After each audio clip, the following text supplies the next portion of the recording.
A good therapist will never give you solution. Appointment लेना चाहते हैं, आप उनसे पूछें कि उनका थेरेपिस्ट या सुपरवाइजर है या नहीं। अगर नहीं है तो मतलब वो अपने आप को खुदा मानता है। तो ह्यूमन साइकोलॉजी और एनिमल बिहेवियर में कुछ सरप्राइजिंग सिमिलैरिटीज आपको मिली? बहुत। पॉप कल्चर की वजह से इंस्टाग्राम है, ये है, हर एक जने को लग रहा है कि मेरा पेरेंट टॉक्सिक है, हर एक जने को लग रहा है मेरे को तो डिप्रेशन है। आई थिंक प्रॉब्लम्स हर समय में थी। सो आजकल ऑनलाइन थेरेपीज और काउंसलिंग एप्स बहुत पॉपुलर हो रहे हैं। सो आपको क्या लगता है कि ये मेंटल हेल्थ कोचिंग या थेरेपी को एक्सेसिबल बना रहे हैं या superficial?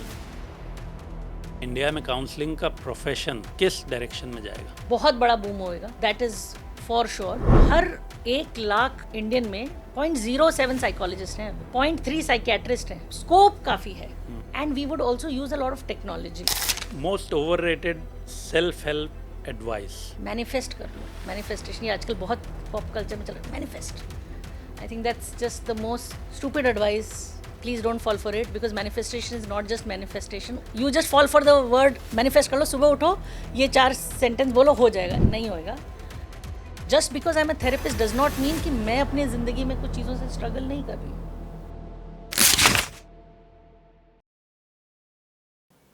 Welcome to another episode of switch talk. और आज इस एपिसोड में जिस प्रोफेशन की हम बात करेंगे वो है साइकोलॉजी। हमारी आज की गेस्ट हैं मीनाक्षी, जिन्होंने साइकोलॉजी करीब 25 साल पहले पढ़ा। उन्होंने मास्टर्स किया और उसके बाद भी उनकी पढ़ाई लगातार जारी रही। उन्होंने काम भी जारी रखा, साथ साथ अपने आप को अपग्रेड भी करती रही। टिस से उन्होंने काउंसलिंग साइकोलॉजी की पढ़ाई की और उसके बाद से लगातार एज अ मेंटल लाइफ और मेंटल हेल्थ कोच की तरह से वो काफ़ी लोगों की मदद कर रहे हैं। जैसा हम सब जानते हैं कि पिछले कुछ सालों से स्पेशली इंडिया में काफ़ी अवेयरनेस आई है मेंटल हेल्थ को लेकर। सो मीनाक्षी से हम बात करेंगे कि किस तरह से इस फील्ड में आप अपना करियर बना सकते हैं, क्या पढ़ाई आपको करने की ज़रूरत है, किस तरह के अपॉर्चुनिटीज़ हैं, क्या चैलेंजेस हैं। So thank you so much Meenakshi for being here. It's an honour having you at our podcast. Thank you. Same here, same here.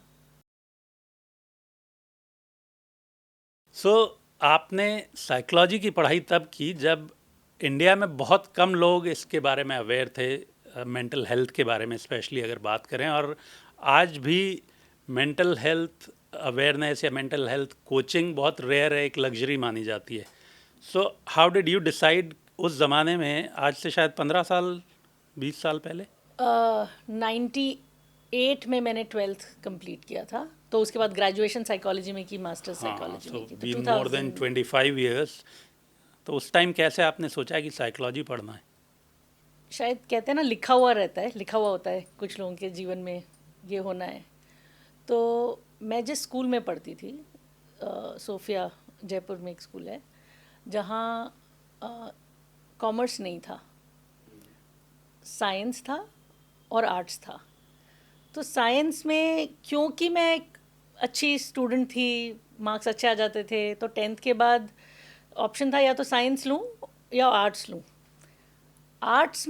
Science में लेना नहीं चाहती थी। मेरे पेरेंट्स वगैरह सब काफ़ी चाहते थे, लेकिन मैं लेना नहीं चाहती थी। मेरे को बड़े आसानी से मिल रहा था मेरे परसेंटेज की वजह से। लेकिन आर्ट्स में जो ऑप्शन थे वो थे होम साइंस। तो मैं अचार बनाती थी, मुरब्बा बनता था, तो वो वहाँ तो जाना ही नहीं था। कॉमर्स ऑप्शन नहीं था, स्कूल चेंज नहीं कर सकते थे, तो जो ऑप्शन था साइंस का वो ले लिया। तो 11th 12th मैंने साइंस बायोलॉजी की पढ़ाई की और मेरी क्लास में सब लोगों ने MBBS प्रिपरेशन, PMT कोचिंग सब लेते थे और मेरा कोई भी इंटरेस्ट नहीं था डॉक्टर बनने में। तो जब 12th के बाद ग्रेजुएशन की बात आई तो मेरे मार्क्स काफ़ी ठीक थे, तो मुझे ऑनर्स, ग्रेजुएशन में 2 स्ट्रीम्स होते हैं। तो तब तक मैंने कहा नहीं, कॉमर्स मुझे करना नहीं है, बिजनेस मुझे करना नहीं है, आर्ट्स साइंस मुझे पसंद नहीं है। तो आर्ट्स एक ऑप्शन है। आर्ट्स में इकोनॉमिक्स ऑनर्स और साइकोलॉजी ऑनर्स था। तो मैंने कहा या तो मैं ये लूँगी, इकोनॉमिक्स ऑनर्स या फिर psychology honours. But I think just because some of my friends were just doing psychology honours, क्योंकि उनको कहीं और मिल नहीं रहा था साइकोलॉजी, तो मैंने उनके साथ उसमें रजिस्टर कर लिया। तो बस जो मैंने पहला कदम रखा वो आउट ऑफ चॉइस या out of passion for this subject नहीं था, वो बहुत एक्सीडेंटल था। इनफैक्ट जब ग्रेजुएशन ख़त्म किया, ग्रेजुएशन के साथ मैं एक इवेंट मैनेजमेंट कंपनी में काम करती थी, तो मुझे कोई ऐसा कोर्स चाहिए था। मैं एमबीए की प्रिपरेशन कर रही थी, उसके लिए मैंने सोचा गैप ईयर लेती हूँ। तो मेरी मॉम ने कहा कि गैप ईयर मतलब आप मास्टर्स के लिए इनरोल कर लो। तो मैंने सोचा आप साइकोलॉजी ऑनर्स किया तो साइकोलॉजी में कर लेते हैं। और थैंकफुली साइकोलॉजी की जो हमारी ऑनर्स की क्लास होती थी वो सुबह होती थी, तो 12 बजे तक मैं फ्री हो जाती थी। सो आई थिंक जो पढ़ाई मेरी हुई साइकोलॉजी में वो बस एक्सीडेंटली हुई, लेकिन मैंने सीखा साइकोलॉजी के बारे में, जो जितना भी सीखा है वो काम करते हुए सीखा है। तो काम कब शुरू किया साइकोलॉजी वाले फील्ड में आप? 2003 में ये करने के बाद मैं I started working in a corporate in HR and recruitment. 2008 तक मैंने वहाँ काम किया, और उन 5-6 सालों में मुझे लगा यार ये तो नहीं करना, मुझे हमेशा क्या करना है ये नहीं पता है। तो 28 साल की थी, तो मैंने कहा let me just take a break. अच्छी खासा कमा रही थी, बैंक में थोड़ा पैसा था, मैंने कहा चलो let me I can take a break. और फिर मैं देखती हूँ, मैं खुद को ढूंढती हूँ मुझे करना क्या है, what do I really want to do. And in 2008 when I was taking a break, मैंने कहा अच्छा I think I will be good in media, public relation something. तो मैंने कहा मैं इसमें काम करूँगी। उस ब्रेक के दौरान मैं एक्सीडेंटली मिली एक एनजीओ से, जो कि यंग लोगों के साथ साइको सोशल इंटरवेंशंस करती है। सिर्फ साइकोलॉजिकल वेलबींग नहीं, बट साइको सोशल इंटरवेंशन करती है। और वो उनको राजस्थान में अपना एक चैप्टर शुरू करना था। तो कॉर्पोरेट में मैं काम कर रही थी दिल्ली में, ये एनजीओ दिल्ली की थी और इनको राजस्थान में शुरू करना था। तो ब्रेक के दौरान मैं इनसे टकराई और इनके साथ काम जब मैंने शुरू किया, और मैं सोचा था 4-5 महीने करूँगी, थोड़ा इनका ऑफिस सेट करके then I will look for a corporate job. But उन 6-8 महीनों के दौरान जब मैं कॉलेज स्टूडेंट्स के साथ काम कर रही थी, उनके साथ सेशंस ले रहे थे, मैंने उनमें जो बदलाव देखा और मुझे लगा अरे यार ये बहुत बढ़िया काम है। जहाँ मैं कॉर्पोरेट में काम कर रही थी, मैं जब काम कर रही थी उसका मीनिंग नहीं समझ आ रहा था मुझे, मैं कर क्या रही हूँ। अच्छा हाँ ठीक है, पैसे आ रहे हैं बैंक में है वगैरह, बट ये जो एक ट्रांजिशन मेरे को इन लोगों के साथ काम करने में मुझे दिखा, मुझे लगा कि यार यही काम है, यही तो काम है, यही इसी काम की तो ज़रूरत है। और मुझे लगा अगर मैं इस तरीके की प्रक्रियाओं से, प्रोसेसेस से गई होती जब मैं अपने स्कूल या कॉलेज में होती, तो शायद आज मैं कहीं कुछ और कर रही होती। I would have been more self aware. So I think that's where my real journey with psychology started, and I learned a lot during that time because of the mentors I got there. So now let us come to the next segment, which is regarding education and skills. So जो students आप psychology पढ़ना चाहते हैं या इस field में आना चाहते हैं, उनके लिए क्या स्किल्स आपको लगता है होने चाहिए अगर उनको इस फील्ड में आना है? देखिए, आपको स्किल्स बहुत सारे काफ़ी किताबों में मिलेंगे, इधर मिलेंगे कि अच्छा आपको एक अच्छा लिसनर होना चाहिए, एम्पथी होनी चाहिए, पेशेंस होना चाहिए, हाँ वो सब होना चाहिए। लेकिन आप किसी को एक यात्रा पे वहीं तक लेके जा सकते हैं जो यात्रा आपने खुद ने की हो। तो अगर आप अपने क्लाइंट्स को, जो सेशंस में आप क्या करते हो, आप उनको कहीं एक पोजीशन में वो कहीं खड़े हैं, अपनी बातों से आप उनको कहीं और लेके जाते हैं। तो जब तक आपने अपनी अंदरूनी यात्रा नहीं की है of self growth, self transformation, self awareness, जब तक आपने अपनी खुद की यात्रा नहीं की है, you can not be a good psychologist, because you have not challenged your self, you have not worked on yourself, you have not transitioned, you have not worked on your triggers, then how can you make someone else work on those? So I think that is paramount, this whole focus on self awareness. खुद के बारे में जितना बेहतर आप जानेंगे, आप psychology को ज़्यादा बेहतर समझेंगे, दूसरों की साइकोलॉजी को भी आप बेहतर समझ पाएंगे। एंड दूसरा एक सबसे बड़ा इम्पॉर्टेंट स्किल जो है वो है अपने से परे, अपने से जो दूसरे पर्सपेक्टिव्स हैं उनकी रिस्पेक्ट करना।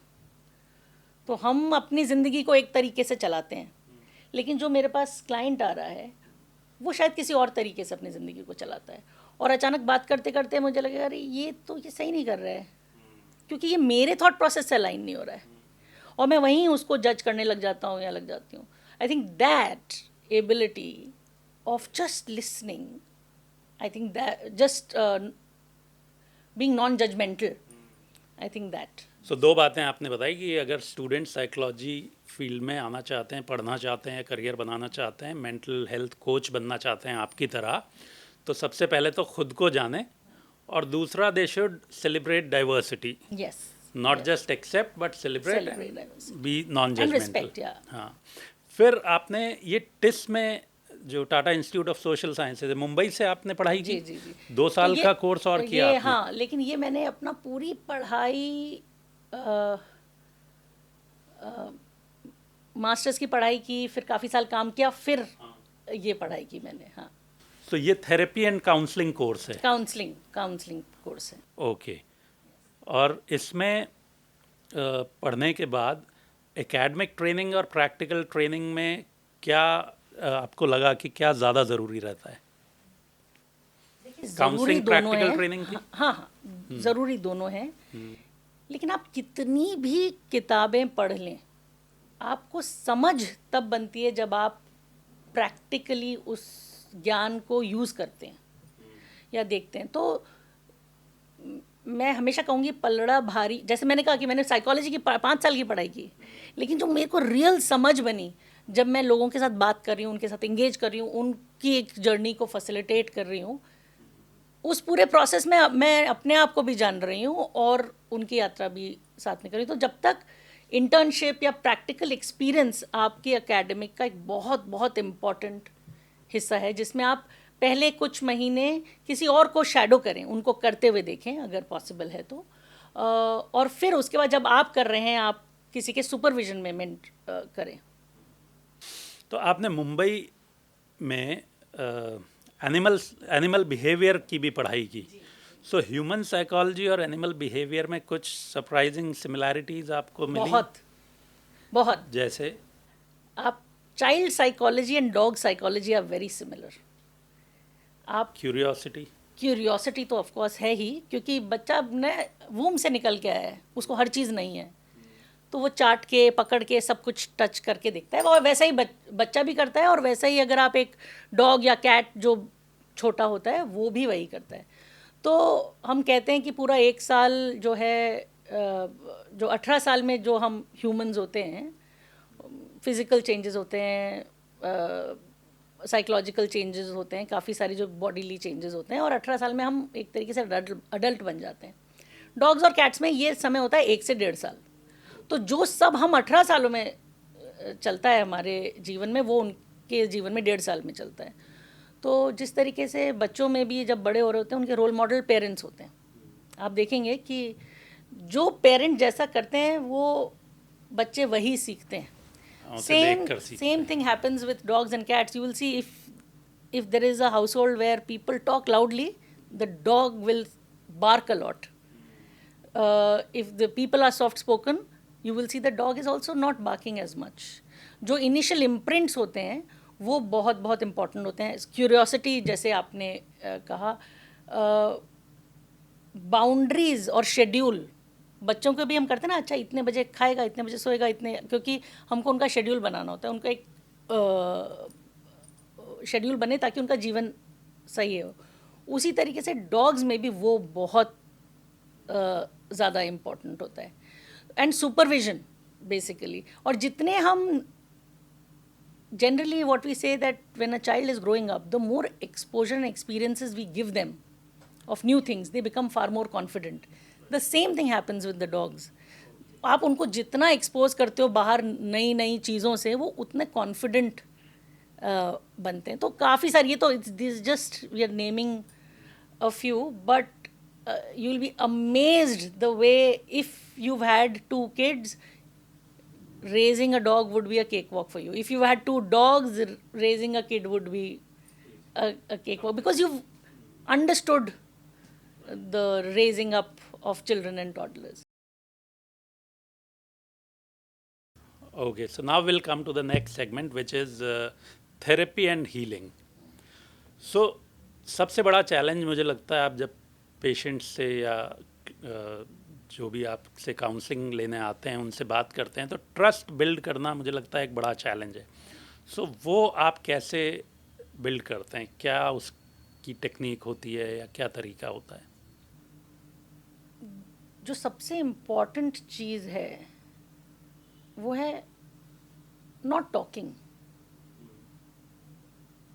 Therapist, as a therapist, not talking as much. It's about holding the space for the other person, है ना? Making a safe space जहाँ पे वो बात कर पाए. वो आ क्यों रहा है? क्योंकि वो शायद कुछ ऐसी बातें हैं जो वो ना अपने दोस्तों से बोल पा रहा है, ना अपने पेरेंट्स से बोल पा रहा है, या जो भी उसके आसपास के लोग हैं नहीं बोल पा रहा है, और उसको कुछ प्रोसेस करना है और उसको बाहर सुना नहीं जा रहा. So just I think just holding that space for the person where he does not feel judged, जो मैंने पहले भी बोला था कि हर एक जना आप जिस थियरी की पढ़ाई की है उस पर ध्यान ना दें. साइलेंस एंड जो इंसान आपके पास है उसको समझें. चाहे आप जैसे हिंदुज़म में हमको एक तरीके से बड़ा किया है ना, एक स्क्रिप्चर है, उसके हिसाब से हम पहनने ओढ़ने खाने का तरीका है. इस्लाम भी के भी तरीके कुछ अलग हैं, क्रिश्चियनिटी के तरीके कुछ अलग हैं. देखा जाए तो रिलीजन क्या थियरी है ना कि ये ऐसे करोगे तो आपके जीवन में सब अच्छा होगा. लेकिन जो हिंदुज़म की थियरी को मान रहे हैं और जो क्रिश्चियनिटी की थियरी को मान रहे हैं, ऐसा नहीं है कि क्रिश्चियनिटी की थियरी को मान रहे हैं तो उनका जीवन सही नहीं है. सब किसी थियरी को मान रहे हैं और right. But if I start saying, oh, you're following Christianity, this is not good, because someone comes and tells me about a practice. The same thing, just apply it here, कि वो अपने एक lived reality से आ रहा है कि मेरा जीवन ये है, और मैं बात करते करते मैं अगर दिमाग में यही सोच रही हूँ, अरे लेकिन ये तो सही है ही नहीं, ये तरीका नहीं है, जीवन जीने का ये तरीका नहीं है ना. मैं बोल रही हूँ कि अच्छा नहीं वो सुबह 10 बजे उठता है, और मैं बोलती हूँ नहीं सुबह 7 बजे उठना चाहिए और ज़िंदगी को ऐसे चलाना चाहिए. This is just a simple example. The fact that you don't confront in the beginning, you may have to confront later, but first few sessions is about creating that safe space for the person who is coming in. उसको लगे कि यार मैं यहाँ जाना चाहता हूँ क्योंकि ये है जो मेरी बात को बिना किसी जजमेंट के सुन रहा है. I think just that, holding that space. So that develops that. And confidentiality कि भाई जो मैं ये बात कर रहा हूँ ये बाहर नहीं जाने वाली है. सो कभी ऐसा हुआ कि किसी पेशेंट की स्टोरी सुनकर आप भी इमोशनली हिल गए हों, तो ऐसे में एक थेरेपिस्ट अपने इमोशंस कैसे बैलेंस करता है? इसमें 2-3 चीज़ें हैं. सबसे पहली चीज़ थेरेपिस्ट के लिए जो बहुत ज़रूरी है वो है कि सेल्फ केयर और कि बर्नआउट नहीं हो उसका ध्यान रखें. ये बहुत बहुत ज़रूरी है, ये ऑप्शन नहीं है, ये बहुत ज़रूरी है. क्योंकि अगर मैं किसी दिन में अगर 2 या 3 लोगों से भी मिल रही हूँ, थेरेपी में एनर्जी एक्सचेंज हो रहा है ना. मैं अगर आपसे बात कर रही हूँ एज अ थेरेपिस्ट, और अगर आपको इस सेशन के बाद थोड़ा हल्का महसूस हुआ, थोड़ा बेहतर महसूस हुआ, तो यानी आप कुछ मुझसे लेके गए. लेकिन जो आपके यहाँ से निकला वो कहीं तो गया, वो यहाँ आया. और अगर एक स्पंज की तरह सब कुछ अब्जॉर्ब कर रही हूँ, क्योंकि एम्पैथी तो है, अब्जॉर्ब कर रही हूँ, लेकिन मैंने इस स्पंज को कहीं मुझे निचोड़ना भी है, वो मुझे समय निकालना पड़ेगा. तो आई थिंक सेल्फ केयर और बर्नआउट नहीं हो उसका बहुत एक तो वो रखना चाहिए. तीसरा जो बहुत इम्पॉर्टेंट चीज़ है, सुपरविजन. आप चाहे कितने भी बड़े साइकोलॉजिस्ट हो जाएं, आपका एक सुपरवाइज़र होना चाहिए, आपका खुद का थेरेपिस्ट होना चाहिए. इसलिए कोई भी मैं सबको बोलना चाहूँगी, किसी थेरेपिस्ट से अगर आप अपॉइंटमेंट लेना चाहते हैं, आप उनसे पूछें कि उनका थेरेपिस्ट या सुपरवाइज़र है या नहीं. अगर नहीं है तो मतलब वो अपने आप को खुदा मानता है, जबकि है हम सब humans. Just because I am a therapist does not mean कि मैं अपने ज़िंदगी में कुछ चीज़ों से स्ट्रगल नहीं कर रही हूँ,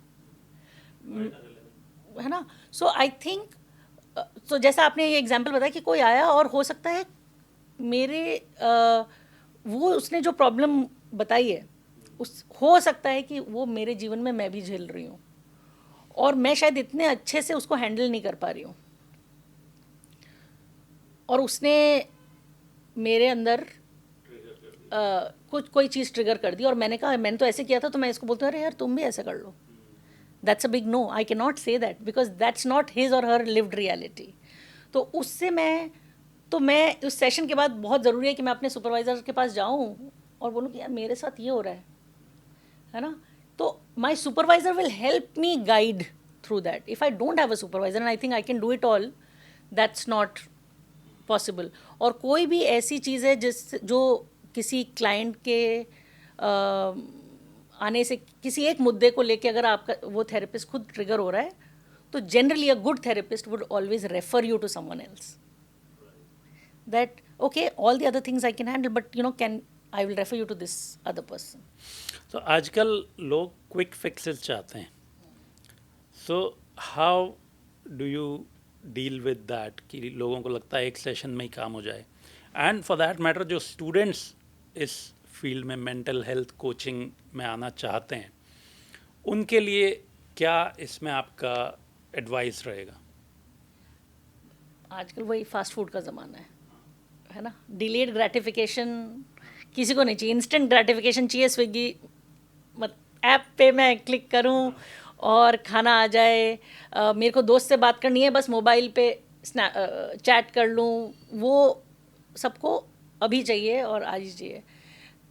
नाउ द थिंग इज़, अगर मैं ये कहती रहूं कि नहीं मैं ये क्विक फिक्सेस नहीं दूंगी, तो आप शायद काफ़ी लोगों की हेल्प भी नहीं कर रहे हो.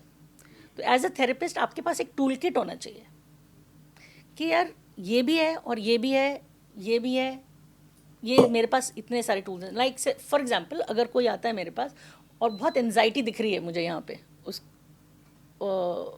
उसके बॉडी में, उसके बॉडी लैंग्वेज में, उसके हाव भाव में, उसके एटीट्यूड में, और मैं बोलूँ नहीं नहीं नहीं, let's just talk about what's happened in the past, let's talk about what are your triggers. Psycho analysis शुरू कर दूँ कि अच्छा हाँ हम पहले let's go to the root cause. वो काम ही नहीं कर पाएगा. I have to give that person some quick fix of grounding कि जो अभी चल रहा है, एक फर्स्ट एड, एक बैंडेड अभी के लिए उसको दूँ तो सही, ताकि वो थोड़ा सा सेटल हो और उसके बाद वो इस स्थिति में पहुँचे कि अच्छा चलो let me work on those things. Now the thing is कि लोग बाग थेरेपी में तब आते हैं जब बिल्कुल मतलब यहाँ तक पहुँच जाते हैं, और उस समय एज मेरा जो फोकस है वो हमेशा सेल्फ वर्क पे होता है, सेल्फ अवेयरनेस. क्योंकि आप दूसरों को नहीं चेंज कर सकते हैं. आप अगर काउंसलिंग के लिए जा रहे हैं, आपको ये लग रहा है कि अच्छा मैं काउंसलर या थेरेपिस्ट के पास जाऊँगा और वो उस इंसान को बदल देगा, ऐसा तो नहीं होगा. आपको अपने ऊपर ही काम करना पड़ेगा. लेकिन अगर मैं उस स्पेस में नहीं हूँ जहाँ मैं अपने ऊपर काम कर सकती हूँ, at least the therapy should help me bring me to that space. So say for example anxiety, कोई एनजाइटी को लेके आ रहा है, तो उस समय के लिए anxiety is not the cause, it's just a symptom. वो किसी और चीज़ की वजह से हो रही है. लेकिन अगर मैं पहले सेशन में बस अच्छा वहाँ पे लेके जाऊँ तो वो सुनेंगे ही नहीं. बोले नहीं मुझे तो इसका फटाफट क्रोसिन दीजिए. तो जब तक वो क्रोसिन देंगे, उनको थोड़ा सेटल करेंगे, and then we can go for the what is the actually the root cause and then work on it. But yes, there are a lot of people, so that is why I always say that you should treat therapy as a basic hygiene factor. Proactively seek therapy so that you are ready for some calamity that comes. Makes sense. Okay, so now we'll come to the next segment, which is mental health at work or workplace. So आपने organisational development भी study किया. आजकल जो corporate culture है वो बड़ा, लोग कहते हैं बहुत टॉक्सिक भी है, स्ट्रेसफुल तो फॉर श्योर है. सो कॉरपोरेट कल्चर में मेंटल हेल्थ को लेकर कुछ प्रोग्रेस हुई है, कुछ काम होने लगा है? काफ़ी, एक्चुअली कोविड के बाद काफ़ी काम होने लगा है. उससे पहले भी थोड़ा बहुत होता था, लेकिन कोविड के बाद काफ़ी काम होने लगा है. मैं ये नहीं कहूँगी कि वो कितना डीप काम है, लेकिन एटलीस्ट कुछ लोगों ने तो, क्योंकि अच्छा ठीक है ये एक नया कुछ चल रहा है तो उसको हम अपने अभी भी गैप्स लगते हैं गैप्स तो हैं, डेफिनेटली डेफिनेटली हैं, and it will take its own time, but वो कहते हैं ना कि एक बार शुरू तो करें, उसको बेटर कैसे करते हैं, परफेक्शन बाद में लेके आएंगे, पहले let us just start. So I think that conversation actually not just in the corporates, even if you look at the younger generation now, they are far more comfortable and confident talking about their mental health. If you look at our generation who were born in the 80s 70s, we were very guarded about what's happening. एक तो हमको पता ही नहीं होता था कि हो क्या रहा है, हमको लगता था ज़िंदगी तो ऐसी ही है ना. अब क्योंकि इतना एक्सपोजर है, टेक्नोलॉजी है, people are really talking about it a lot. इसका फ्लिप साइड भी है, थोड़ा सा कुछ मेरे ज़िंदगी में ऊपर नीचे हो गया, मेरे को डिप्रेशन हो गया है ना. मेरे को people are not ready to be in the uncomfort, they always want to remain joyful, happy, but we also need to understand that happiness and joyfulness is just one emotion. हम इतने सारे और इमोशन से बने हुए हैं, तो वो जो रेजिलियंस है वो उस पर काफ़ी काम करने की ज़रूरत है. इसमें दो तरह की बातें जनरली चलती हैं. एक तो ये चलती है कि पहले के ज़माने में बेसिक स्ट्रगल्स से ज़्यादातर लोग जूझ रहे थे, तो वो जो मेंटल हेल्थ वाली चीज़ें हैं वो एक बेस लेवल जब आपका आ जाता है, कंफर्ट लेवल आ जाता है, उसके बाद ये इश्यूज़ आते हैं जो जनरली लोग एग्जाम्पल भी देते हैं कि वेस्टर्न वर्ल्ड में इसलिए ज़्यादा मेंटल हेल्थ इश्यूज़ है क्योंकि वहाँ पर कंपैरेटिवली बेसिक नीड्स लोगों की फुलफ़िल हो गए. इंडिया में बेसिक नीड्स से जूझ रहा है तो उसके पास टाइम ही नहीं है मेंटल हेल्थ के बारे में सोचने का या उस तरह की चीज़ों में जाने का. दूसरा पॉइंट ये है कि प्रॉब्लम्स तो हैं लेकिन रिकग्नाइज नहीं हो रही थी. So which theory would you go with कि मेंटल हेल्थ इश्यूज़ कम थे पहले क्योंकि जब इंसान, क्योंकि अब एक मिडिल क्लास का जो एक सेगमेंट है इंडिया का वो तबका काफ़ी बड़ा हो गया. सो उसमें अब लोगों को जब बेसिक नेसेसिटीज़ पूरी हो गई तो वो रियलाइज़ करते हैं यार अब ये प्रॉब्लम्स हैं हमारी, या प्रॉब्लम्स तो पहले भी होती थी या गरीब लोगों में भी होती हैं लेकिन वो रिकग्नाइज नहीं कर पाते. कौन सी थ्योरी बेटर लगती है? मुझे लगता है दूसरी, जिसमें कि प्रॉब्लम्स तो थी, वो मैग्नीट्यूड की हम बात नहीं.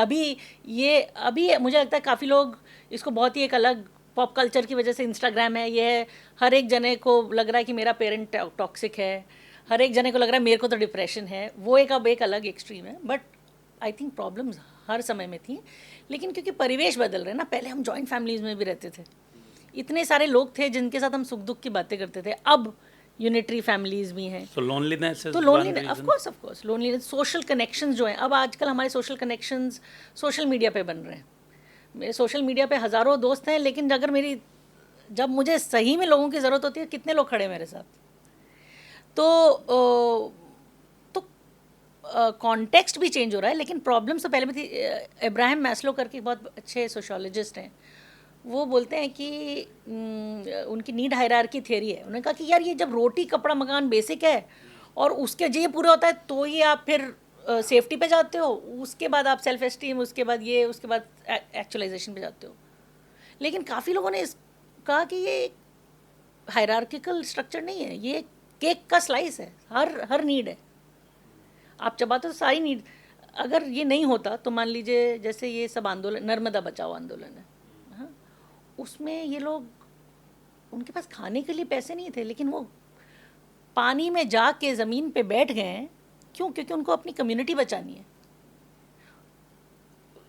यहाँ पे वो ये भी तो बोल सकता है पहले मैं अपनी नौकरी देखता हूँ, ये करता हूँ सब, लेकिन नहीं, उनकी the need for community, that यहाँ से हम डिस्प्लेस हो रहे हैं, वो उस पर उन्होंने नौकरी छोड़ो, ये छोड़ो, इतने दिन आमरण अनशन पे क्यों बैठे हैं?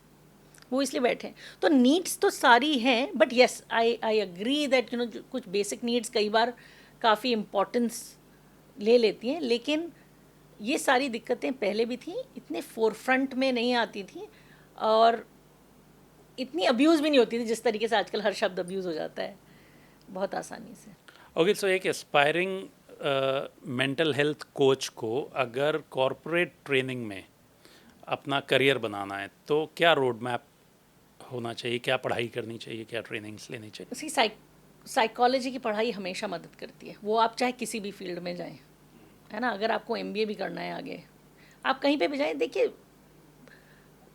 Humans are social creatures, and understanding how the human mind works will help you in any field. So अगर आप मान लीजिए अगर साइकोलॉजी की पढ़ाई करते हैं तो ग्रेजुएशन साइकोलॉजी, चाहे मेंटल हेल्थ कोच बनना चाहते हैं, चाहे साइकोलॉजिस्ट बनना चाहते हैं, अगर आपका बेस यानी ग्रेजुएशन और मास्टर्स अगर आपने साइकोलॉजी में की है तो मास्टर्स में आप अपना स्पेशलाइजेशन ले सकते हैं। ऑर्गेनाइजेशनल साइकोलॉजी ले सकते हैं अगर आप कॉर्पोरेट में काम करना चाहते हैं।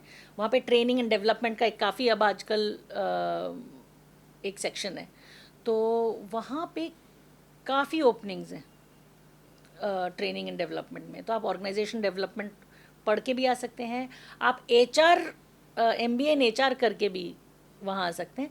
लेकिन मुझे लगता है जब अगर आप साइकोलॉजी की थोड़ी पढ़ाई करते हैं तो वो नुआंसेस आपको ज़्यादा बेहतर समझ आते हैं। Psychology and sociology also, these are two subjects that are really good subjects to read even otherwise। अगर आपको ये पढ़ाई नहीं भी यहाँ पे करियर नहीं भी बनाना है तो ये दो सब्जेक्ट्स काफ़ी अच्छे सब्जेक्ट्स हैं।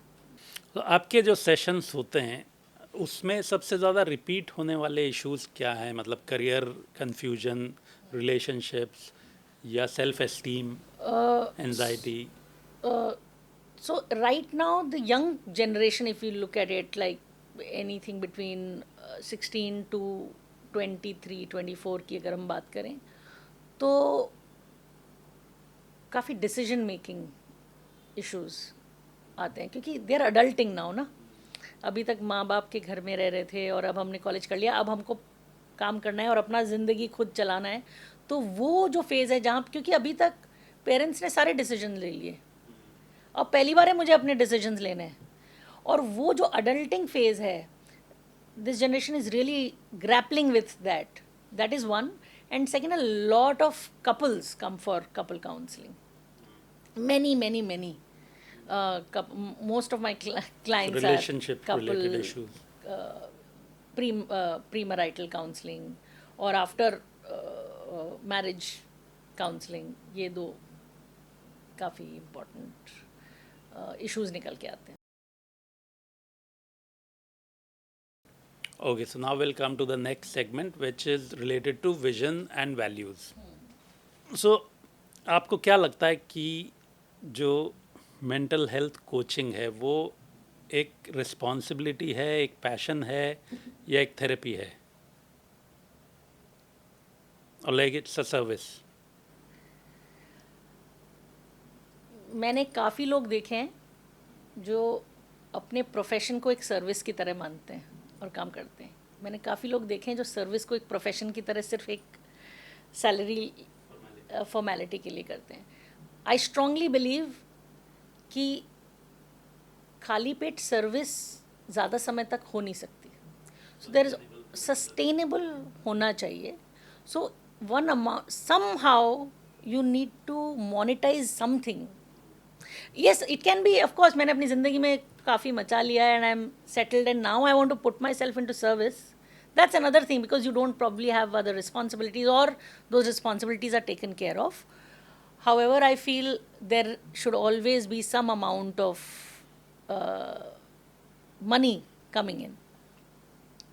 However, कुछ प्रोफेशंस जैसे टीचिंग, ये थेरेपी या सोशल वर्क, ऐसे प्रोफेशंस हैं जहाँ जब तक आप दिल से नहीं कर रहे हैं ना आप वो मैजिक नहीं क्रिएट कर पाएंगे। अब अगर जैसे हम बात कर रहे हैं कि इंडिया में अब रिकग्नाइज करने लगे हैं लोग इसको as problem like any other. पहले एक बड़ा टैबू माना जाता था, लोग कहते थे कि मेंटल हेल्थ को लोग बोलते थे कि पागल हैं। सो वो थैंकफुली वो चीज़ें अब ख़त्म हो गई हैं। नाउ एज अ करियर ये ग्रो हो रहा है बिकॉज पेशेंट ज़्यादा हो रहे हैं। Is it sustainable? क्या इसमें इतना पैसा बना सकते हैं साइकोलॉजिस्ट इंडिया में कि उनको लाइफ एक डिसेंट लाइफ जी पाएँ वो? हाँ, काफ़ी, क्योंकि अब एवेन्यूज़ भी सिर्फ अब सेशंस नहीं है ना, अब टेक्नोलॉजी है, काफ़ी सारी चीज़ें हैं जिसकी वजह से you can of course make a living. और साइकोलॉजी जब आप लेते हैं, you can also become a psychiatrist, जो कि एक मेडिकल फील्ड है जहाँ जो आप MBBS के थ्रू जाते हैं, where you can also prescribe medication. So you can become a psychiatrist, you can become a clinical psychologist, you can become a counseling psychologist, you can become a teacher, sports psychology, काफ़ी सारे fields हर 1 lakh Indian में 0.07 psychologist हैं अभी India में, 0.3 psychiatrist हैं. तो आप scope काफ़ी है, बहुत है आजकल. And does it pay well? Like for a full-time thing? Yes. Again, does it pay well is a very relative term. किसी के लिए ठीक ठाक सा घर गाड़ी, हाँ, बच्चों को अच्छे स्कूल में एजुकेशन बिल्कुल हो जाएगा. बिल्कुल. स्पेशली अगर आप बड़े शहरों में हैं जहाँ पे people have the kind of income where they can spend on therapy. Yes. So अभी भी बड़े शहरों में ही ज़्यादा, क्योंकि छोटे शहरों में अभी भी वो टैबू तो है ही उस चीज़ को लेके, but it is opening up. You will see in the next few years this will really boom as a career. But I'm also telling you that a lot of people should, all the young people who are listening to this, please do not just take it as a career, क्योंकि यही development sector में भी हुआ. अच्छा चलिए मैं पढ़ाई कर लेती हूँ और फिर मैं जाके, लेकिन पढ़ाई करके जब मैं जाती हूँ मैं सोचती हूँ मैं सिर्फ फाइलों पे काम करूँगी. आपको काम वहाँ करना है नीचे कम्युनिटी में जाके. आप अगर वो नहीं कर पा रहे हैं, अगर आप दिल से इस चीज़ और सिर्फ इसी काफ़ी मैं कहती हूँ हर एक जो भी प्रोफेशन आप लेते हैं, अगर आप दिल से नहीं करते हैं ना, वो आप काम मैजिक नहीं क्रिएट कर पाएंगे. लेकिन ये कुछ एक प्रोफेशंस ऐसे हैं अगर, क्योंकि आप सोचिए ना, जो मैंने कहा आप दिन में 5 लोगों से मिल रहे हैं, आप उनकी बात सुन रहे हैं, it is going to impact you, it is going to change you. This is not a lot of psychologists will tell you this work is going to change you and it will impact you. So you will have to understand how to create a balance. मैं boundaries कैसे create करूँ sensitive होने के बावजूद. Right. So now we'll come to the next section, which is future of counseling. So आजकल online therapies और counselling apps बहुत popular हो रहे हैं. सो आपको क्या लगता है कि ये मेंटल हेल्थ कोचिंग या थेरेपी को एक्सेसिबल बना रहे हैं या superficial?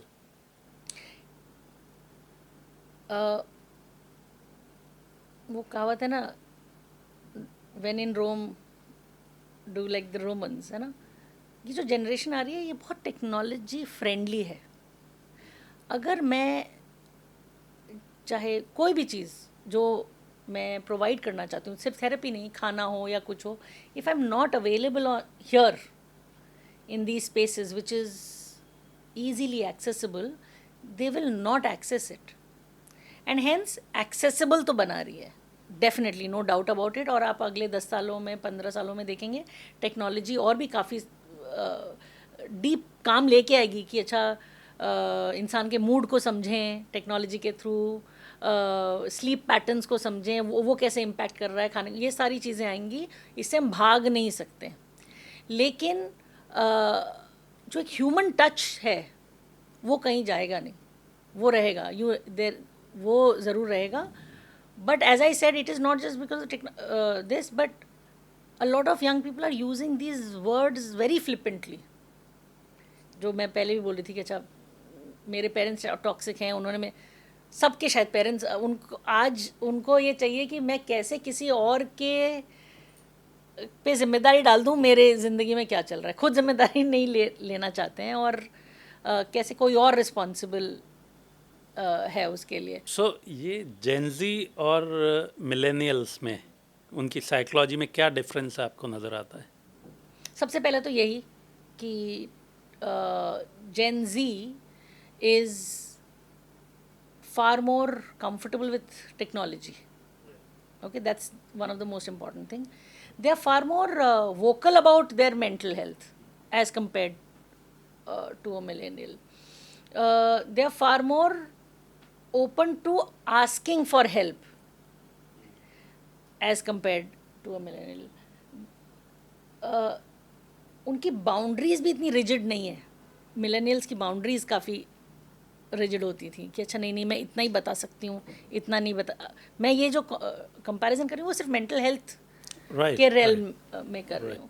So they are far more open to that idea, and that is why there is such a huge need of good therapists right now in India, because they are right now open and they are wanting to get therapy, so they are just falling to anyone who markets themselves best.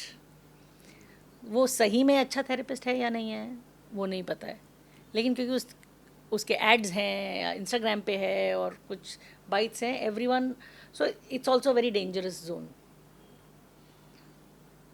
सो एक और चीज़ जो बहुत commonly होती रही है शायद पहले भी और आज भी, I am not sure you will be able to tell us better, कि मिलेनियल्स में आई नो कि आपस में डिस्कस कर लेते थे बच्चे, कि फ्रेंड्स से पूछ लेते हैं, या अपनी कोई प्रॉब्लम है पेरेंट्स को बताने में शर्म आ रही है या हिचक रहे हैं, इतना कंफर्टेबल नहीं है, काउंसलर के पास जाने के बारे में नहीं सोचकर आपस में फ्रेंड्स से पूछ लेते थे. आज भी क्या जेंजी भी यही कर रहा है?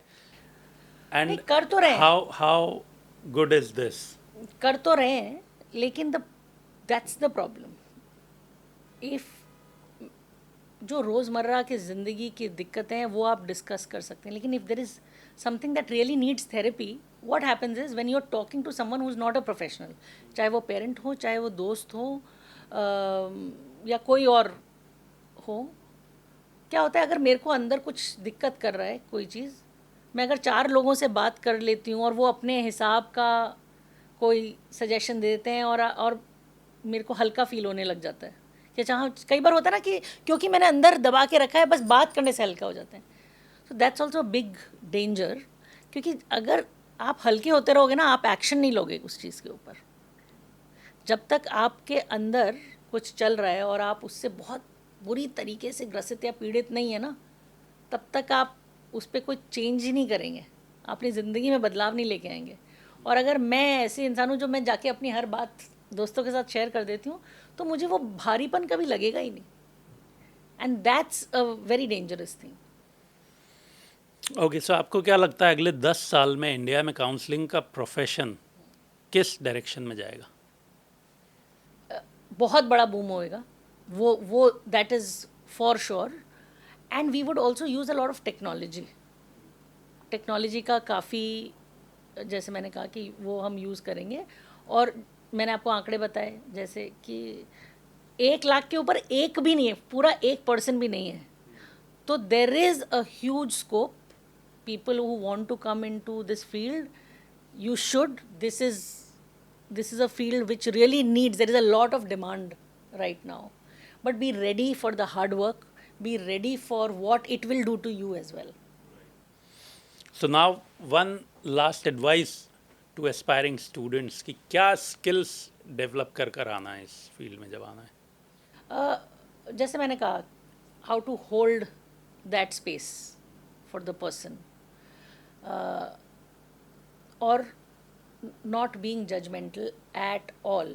वो चाहे आपकी वैल्यू सिस्टम से बिल्कुल ही अगेंस्ट जाके अपनी ज़िंदगी जी रहा है, लेकिन वो एक इंसान अपनी ज़िंदगी जी रहा है और वो उसको हक है अपनी ज़िंदगी जीने का.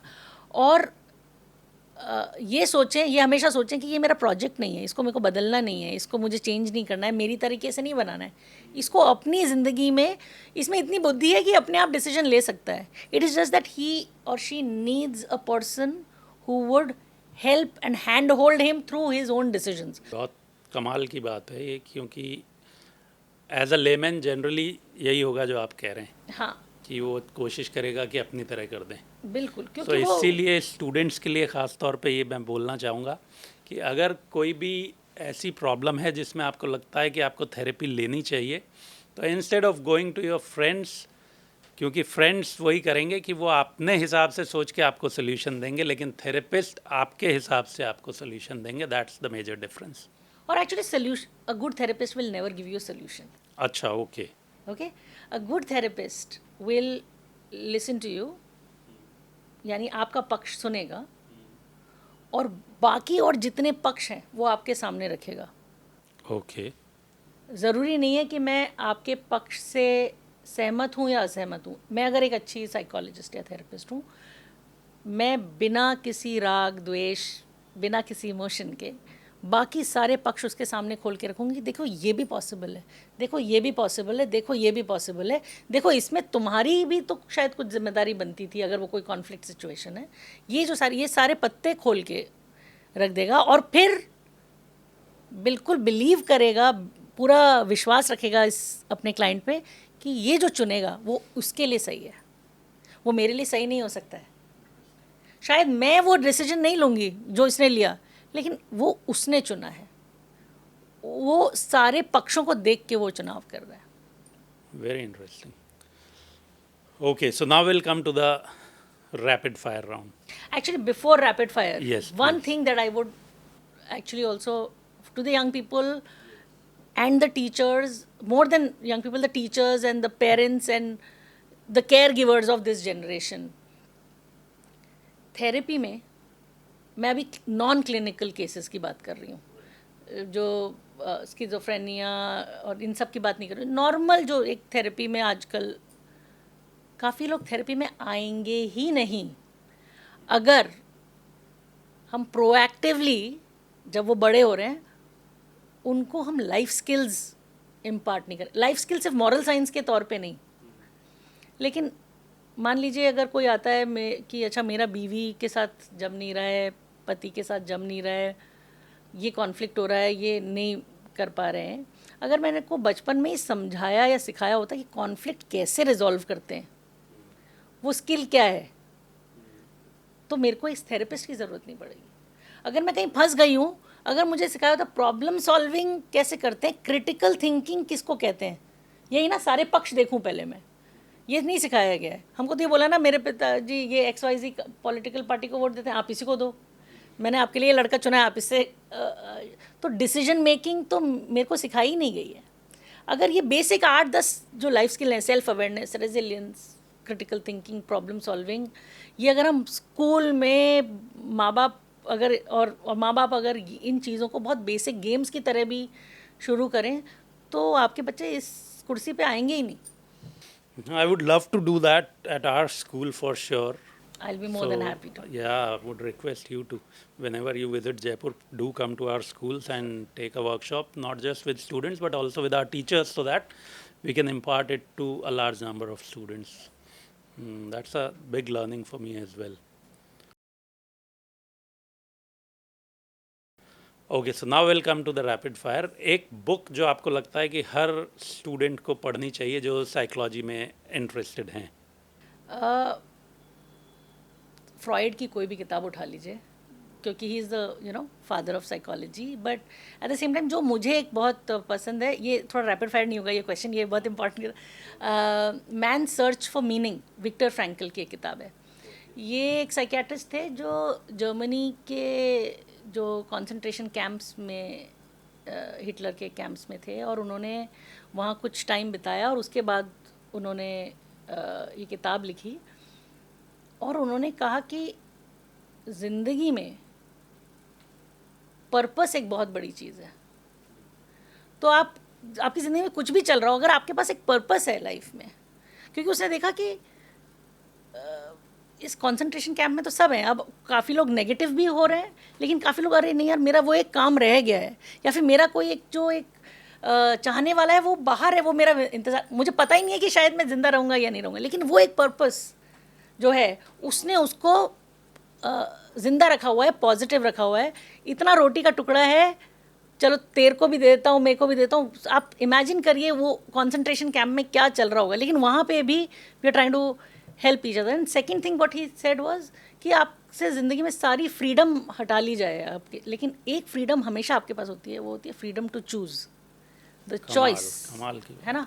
I think these two are very, very, very important part, because a lot of people think that whatever is happening to me in life is because of someone else, something else. Yes, of course, they are there, but you have the freedom to choose. बोलते नहीं नहीं मैं इसको छोड़ ही नहीं सकता इस रिश्ते में. क्यों नहीं छोड़ सकता? आप चूज़ कर रहे हो यहाँ रहने में. अब आप चूज़ कर रहे हो इस रिश्ते में रहने, तो कुछ तो दे रहा होगा ये रिश्ता. आप क्या आपने उसको क्रिटिकली ये देखा है, ये रिश्ता मुझे दे क्या रहा है जिसकी वजह से मैं रुक रहा हूँ. So I think just that whole importance of purpose and the freedom to choose, these are very very important, and that book I would recommend everyone. Very well said, and I would love to read that. Okay, most overrated self-help advice. Manifest कर लो. Manifestation ये आजकल बहुत pop culture में चल रहा है. Manifest, I think that's just the most stupid advice. Please don't fall for it, because manifestation is not just manifestation. उसके बाद उस मैनिफेस्टेशन को करने के लिए hard, there is a whole process. You just fall for the word manifest कर लो, सुबह उठो ये 4 सेंटेंस बोलो, हो जाएगा. नहीं होएगा. So please don't fall for that. Okay, so therapy room या classroom? Therapy room, any day. Okay, one psychologist who inspires you. Viktor Frankl. But also I am a person whose always been the कि यार कोई नई चीज़ शुरू करना. सिर्फ psychology में नहीं, हर एक चीज़. जैसे मैंने आप देखा कि मैं ये भी किया, कुछ नया शुरुआत करते हैं. तो डॉक्टर NN सेनगुप्ता जो इंडियन साइकोलॉजी के दाता माने जाते हैं कैलकाटा में, I think he started that in 1913 और 15 in India. I think just because उस समय सोचिए आज कितनी दिक्कत हो रही है. उस समय उसको यहाँ पे इंडिया में एक बिल्कुल एक सेपरेट फील्ड की तरह इस्टेब्लिश करना, इंडियन साइकोलॉजिकल एसोसिएशन, कमाल का विजन रहा होगा. Yes yes, and kind of amalgamating Indian values to western science in Indian psychology. So that, I think, him. So thank you so much, Meenakshi. It was lovely talking to you. और जो students सुन रहे हैं उनके लिए definitely एक important session होने वाला है, जिसमें अगर आप मेंटल हेल्थ कोच बनना चाहते हैं मीनाक्षी की तरह, या साइकोलॉजी के जो अलग अलग फील्ड्स के बारे में हमने बात की इस एपिसोड में, मीनाक्षी ने बताया कि किस तरह से अलग अलग ऑप्शंस हैं अगर आप मेंटल हेल्थ फील्ड में या साइकोलॉजी में अपना करियर बनाना चाहते हैं, और कैसे मीनाक्षी ने अपनी जर्नी के बारे में बताया. That in itself is a learning to know कि कैसे आप इस फील्ड में आ सकते हैं, क्या इसमें अपॉर्चुनिटीज़ हैं, किस तरह की लाइफस्टाइल एक आपको मिल सकती है, क्या चैलेंजेस हैं ऑफ कोर्स, और आपको ख़ुद का ख्याल कैसे रखना है, ख़ुद को और बेहतर कैसे बनाते रहना है दूसरे लोगों की हेल्प करने के लिए, because it's not just a profession, it is also a service. So thank you so much, Meenakshi. It was lovely talking to you. A lot of learnings for me as well. Thank you. The pleasure was all mine. Thanks for coming. So मैं हूँ अकील खान, आप देख रहे हैं switch talk. मिलते हैं अगले episode में एक नए मेहमान के साथ, एक नए पर्सपेक्टिव के साथ. तब तक खुद का ख्याल रखें और अपने सपनों को सीरियस लेना ना भूलें.